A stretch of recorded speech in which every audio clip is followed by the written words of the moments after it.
इतना आदमी बैठल बानी, इतना मनई बैठल बानी और जमाना कहां से कहां गया।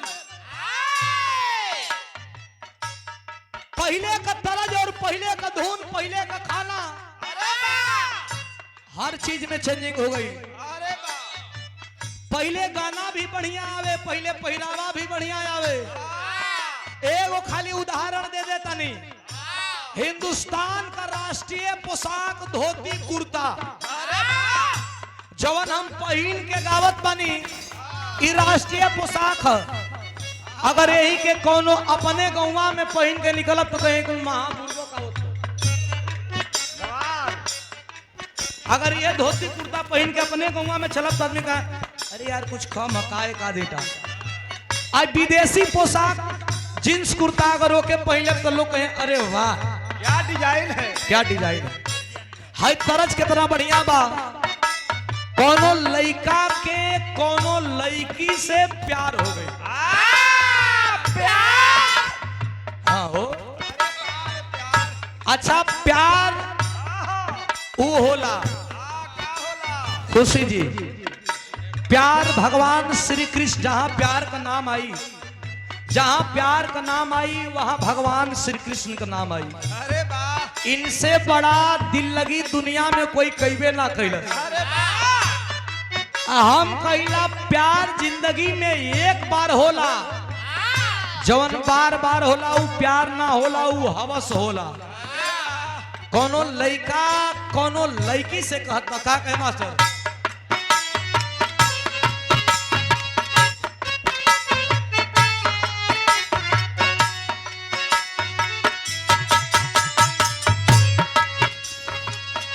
तुम्हारे सिवा कुछ ना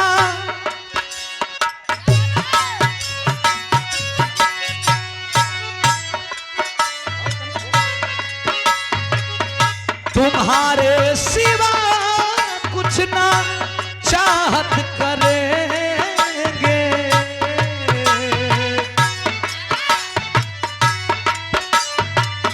तुम्हारे सिवा कुछ ना चाहत करेंगे।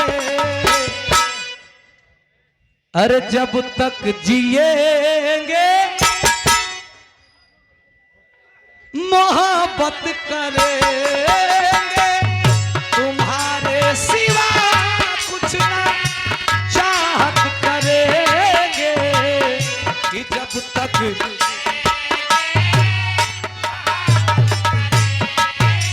मोहब्बत मोहब्बत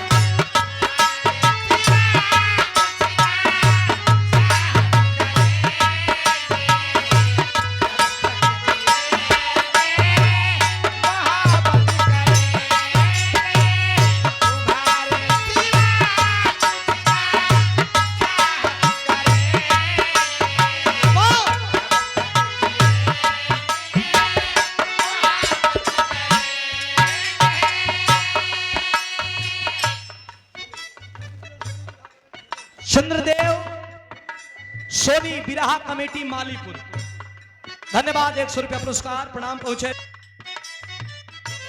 दूगो माई का प्यार मिलल, पहला माई का गोद से कोख से जन्म लेहलन और दूसरा माई का गोद में खेललन। लेकिन मैं कहता हूं कि जितने लोग आए हैं कोई ना कोई अपन माई का कोखे से जन्म ले लेबा। जे जा बैठल बाबू हो, खड़ा होखले बाबू हो, जे गंजी पहनले बाबू हो, जे कपड़ा पहनले बाबू हो, जे वर्दी पहनले बाबू हो, सब कोई अपन माई का कोख से जन्म ले लेबा।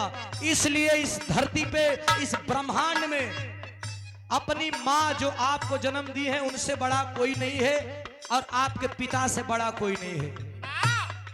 माँ से बड़ा देवी और पिता से बड़ा देवता कोई नहीं है।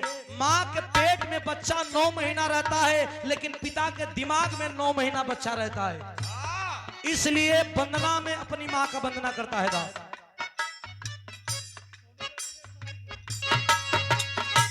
हऊ हमार जानिया हम तोहरी तरैया,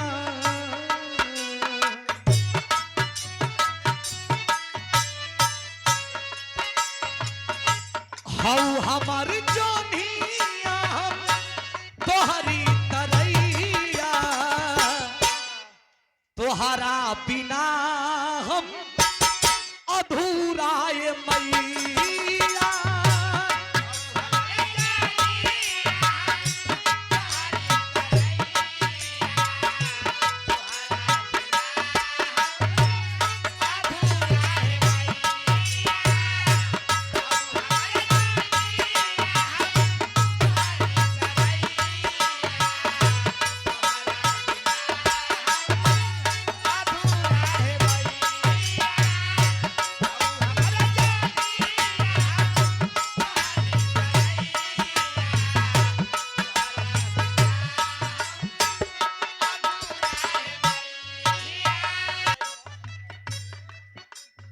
मन बिहार में जोर लगा दे नहीं लगा दे लगता माँ क्या है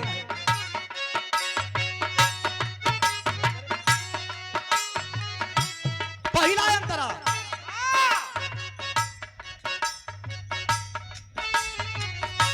त्रेताया द्वापरी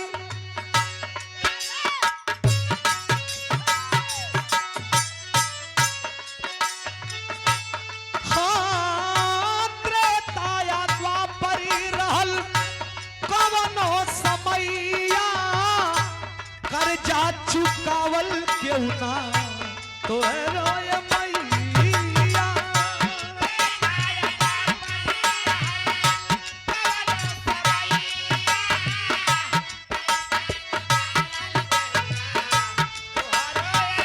क्या बात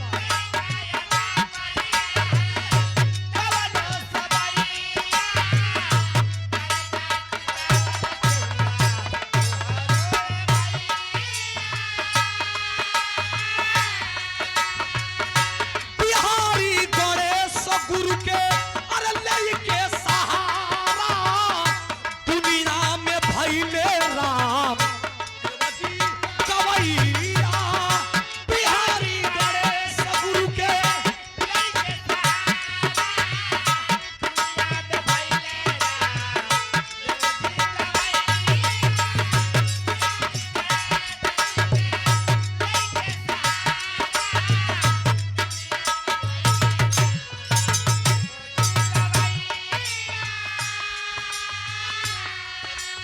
हे मैया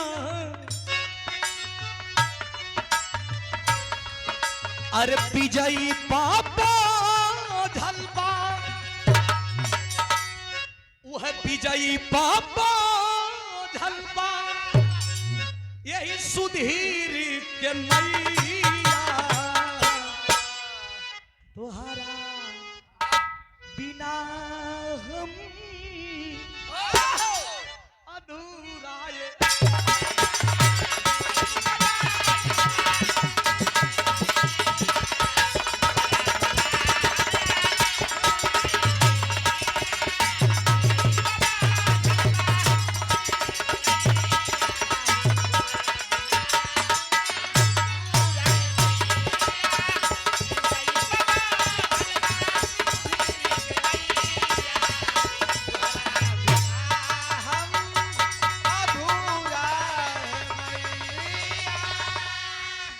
कपिल देव